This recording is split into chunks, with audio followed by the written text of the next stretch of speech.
The Tucano was a training aircraft used by the RAF as a progressive step before pilots moved on to jet training in the BAE Hawk. Having a long service life, being introduced into service in the late 1980s, it would train future fast jet pilots for over 30 years, being retired in 2019. Welcome back to the workbench.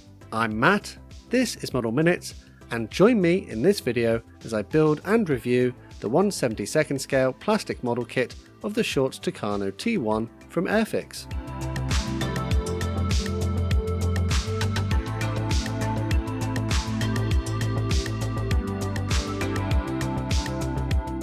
For a deeper dive into the contents of the box and a look at the sprues, take a look at the unboxing video I already made on that topic.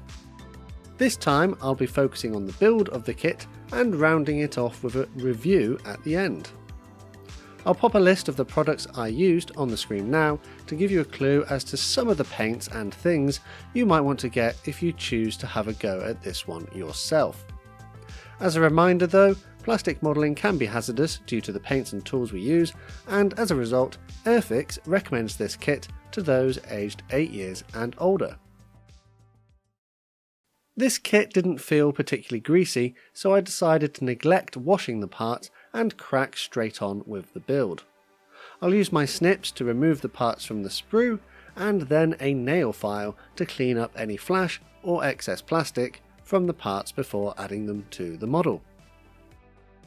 Tamiya Extra Thin Cement will be my glue of choice in this build, and I'm sure that by now you know how much I enjoy using this product. The first parts to be glued together are the two control panels, which get glued inside the cockpit bathtub thing. The cement is great here because it runs into all the gaps and gives a good bond with that applicator brush, being able to reach those hard to get to places. Next I added the hoods for both of the control panels. It was quite fiddly though, and it just didn't seem to want to stay in place. Turns out the control panels were a little too big and prevented a good fit of the hoods, so I carefully removed the control panels and sanded down the edges. With that done, I could reinstall all the parts in their correct places. Because I'm pretty lazy, I thought I would spray all the internal areas to save time. I used Hataka Medium Sea Grey, which was loaded into my airbrush, and then a few light coats were sprayed onto all the cockpit parts, including the inside of the fuselage and other parts which were still on the sprue. Next up, some Vallejo black acrylic was thinned with a little water and then carefully painted onto the handle of the control columns. I'd also used this on the headrests of the seats and the hoods of the control panels. Vallejo gloss varnish was also thinned with a little water and then carefully painted onto the internal areas which would have decals applied to later. Vallejo khaki and uniform green were then mixed together to get a more suitable colour for the fabric parts of the seats, which was then applied using a fine brush to avoid the black that had already been added earlier. I also used these paints on the pilot figures, but this time chose to mix a little less khaki in so that it was a bit more green than the seats. Vallejo medium flesh tone was carefully applied to their faces, and then this white was painted onto their flying helmets. You can see that I've already painted their visors and face masks in the black. And when that was all dry, I used a very thin down layer of the black paint from before to add a wash to the figures. Excess paint was removed using a cotton bud, and with that I think they are ready to add to the model. Before I can do that though, I need to get all those decals inside the cockpit. The application of these follows my normal method, and I'll go into more detail on that later in the build. There were quite a few decals that needed to be applied here though, and it took a bit more time than I had anticipated. But it is good that Airfix have included them to help make the cockpit look a little more detailed than it actually is. When the decals were dry, I gave them a quick coat of Vallejo matte varnish to seal them in and hide the gloss layer that was added previously. The control columns could then be glued into their holes in the floor of the cockpit, which was then followed by the seats. I carefully scraped some of the paint away from the seat and then glued the pilots onto them. Removing some of the paint will help let the plastic surfaces have a better chance to react with the glue and give a stronger bond. Before doing anything else with the cockpit area, the nose wheel landing gear bay is glued into place in the front of one half of the fuselage. Now I can add the cockpit into the fuselage as well. There are little moulded locating mounts for this to fit against, but it did take a little persuasion and pressure to get it in exactly the right place. I needed to add some weight in the nose area to try and prevent the aircraft from tail sitting later on. Sadly, I didn't have much available to do this job, so I wrapped the largest metal screw that would fit in that area in some white tack and then pressed it into place in the nose. Fingers crossed it will be enough. The fuselage halves can now be joined together, and I run the Tamiya extra thin cement along the joins to get a good bond. They were held under pressure until the cement had cured. Some fine grit sandpaper was then used on the seams and joins to clean up any glue marks and make those areas a little neater. Next, the lower wing half is glued onto the fuselage. The upper wings can then also be added. It was a little fiddly getting them all to sit properly together and not leave massive gaps, so I messed about with that off camera until I got them as flush as I could. The horizontal tail surfaces are glued into their slots in the tail of the model. At this point I thought I would address some of the little gaps around the model, so Humbrol model filler was used to do this. Using a toothpick, a small amount is pressed into any of the gaps I wasn't 100% happy with, and then smoothed down as best as I could get it. It was left to dry and will be sanded smooth off camera later. A small aerial part gets glued into the hole on top of the model here, but the hole is a bit bigger than it should be, so it took some messing about with to get the part to stand up properly. Next, I glued the end of the nose with the air intake in place. If you wanted to have a freely rotating propeller, you can add the propeller and its retaining part into this component, but I'm not fussed about that and will paint the propeller separately later before adding it to the model. There are some small details which are added onto the lower side of the model as well. I then moved on to masking the canopy. Whilst not terribly difficult, it was a little time consuming. I used some white flexible strips to get to the edges of the frame, cutting them to length as needed, and then filled in the areas in the middle with some normal tape. With that done, it was also glued into place with some Tamiya extra thin, which will flow into the join between the two parts and hold it onto the model. There are two engine exhausts on the bottom of the nose, and they were glued into place here. And with that, it's time to get some paint on the model. I started off with this Vallejo US Navy light ghost grey primer, which was thinned with a little water in the airbrush. This was sprayed onto the entire model to give a uniform base layer for the next coats of paint.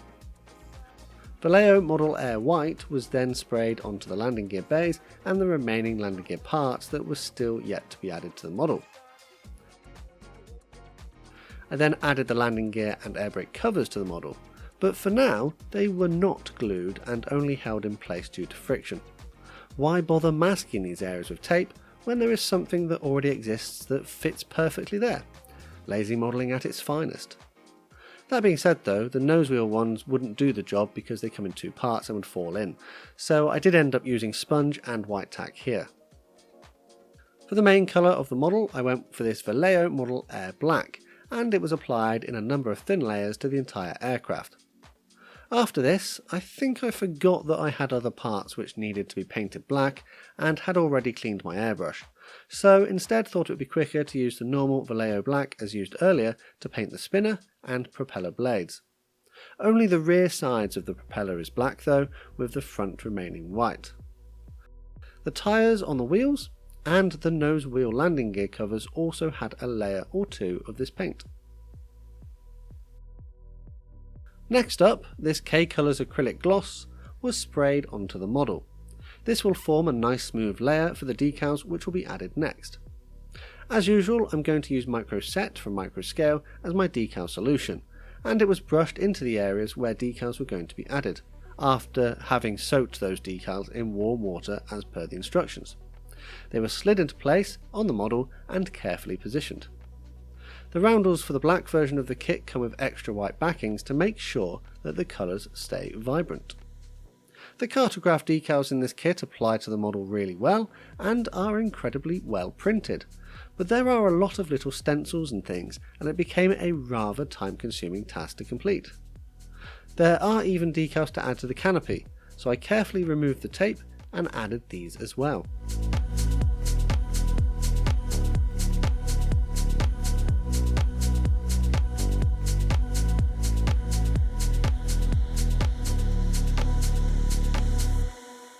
When all the decals were in place, I used Micro Sol, again from Microscale, to further soften the decals and make them really melt into the details. It was brushed onto the top of all the transfers and left to cure.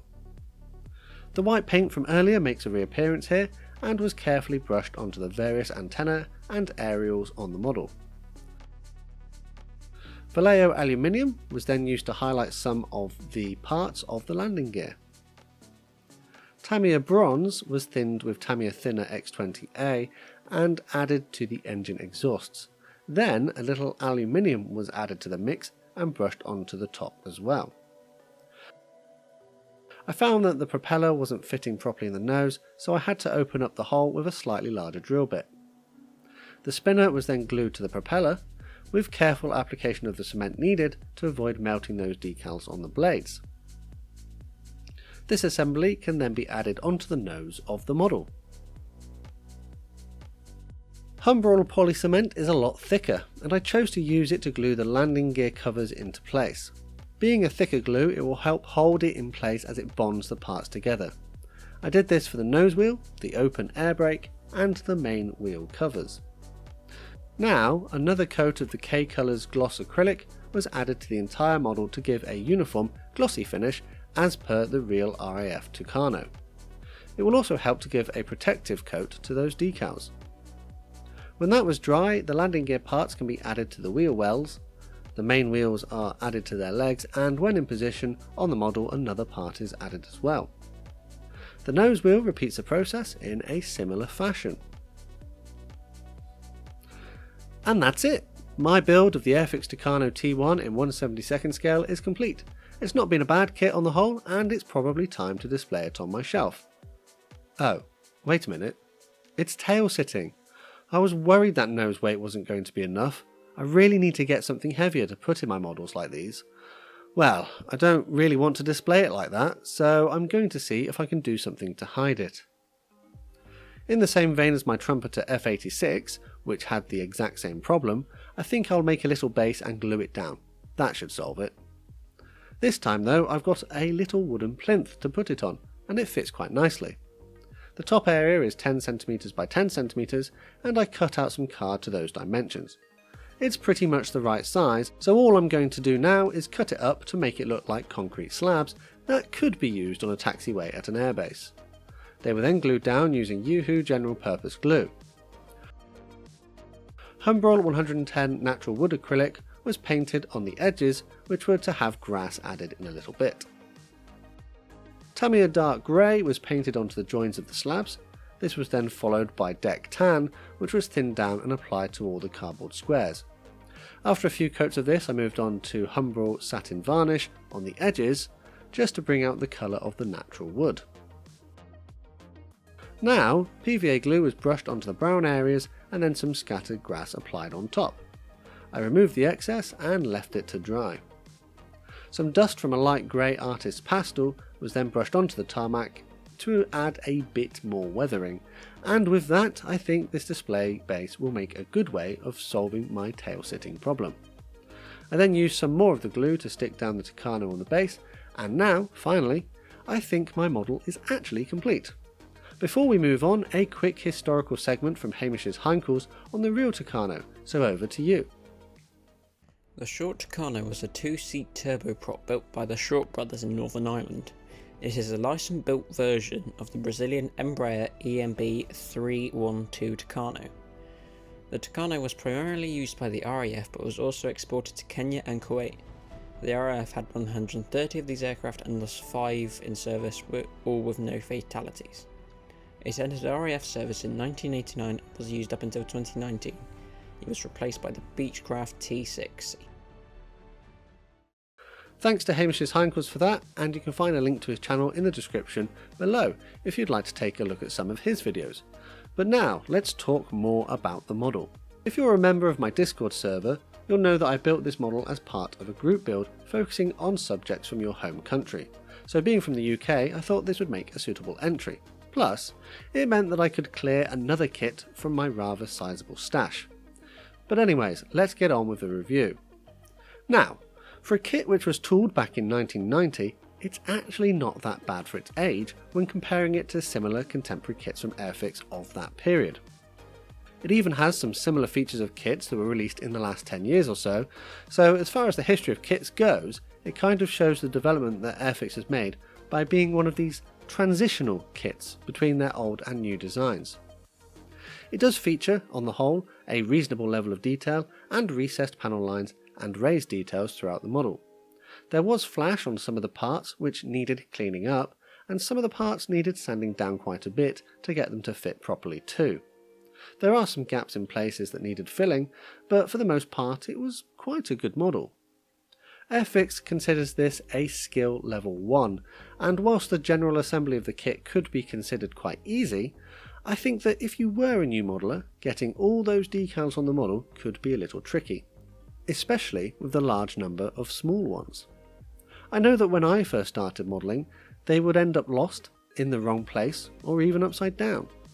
Also, I went for the easier paint scheme here, being pretty much just one colour, but the other paint scheme that is included would have been a bit too difficult for skill level 1, in my opinion. So whilst the kit was tooled back in 1990, the version I have here actually dates from 2012, and I must have got it as stock clearance given that it was more than half price when I bought it. I bought it a number of years ago, and back then it was supposed to be about £11, but I only actually paid a £5 for it. Whilst there have been a number of boxings of this kit, albeit with different decal schemes included, it would seem that at the time I'm making this video, it would be quite hard to find one of these kits in the shop. Whilst I'm sure that some stocks of this are hiding away on the shelves of some model shops, online it seems the second-hand market is the primary place to get this, with prices rising upwards of £15.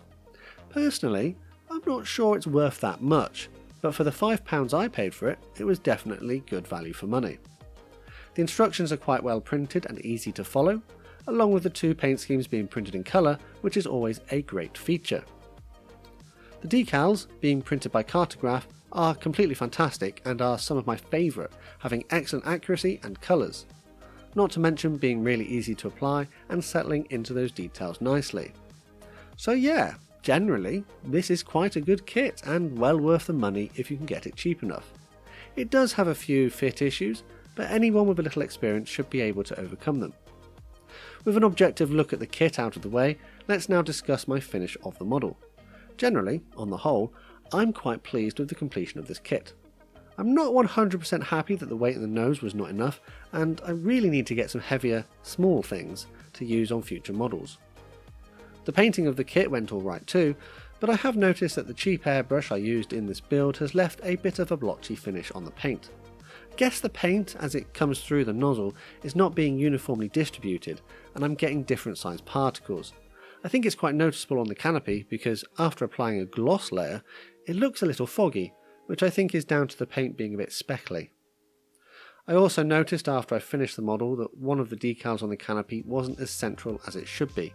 I think I applied this at an angle to allow for the position of the camera during filming, and at the time it looked like it was in the middle, but it's actually off to one side now that my perspective has changed.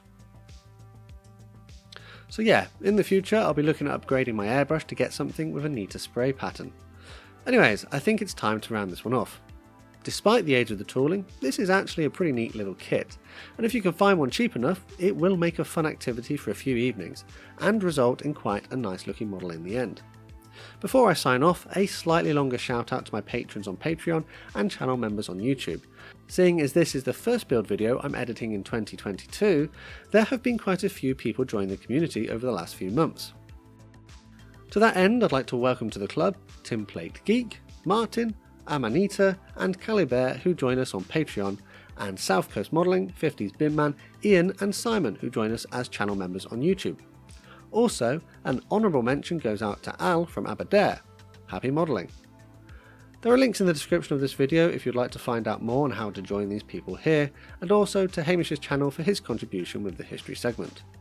Finally, please remember to do all that good stuff that makes the CEO of YouTube happy. You know, liking, subscribing, all that sort of stuff. All that's left to say is a massive thank you to you for watching, and I'll see you on the workbench again next time.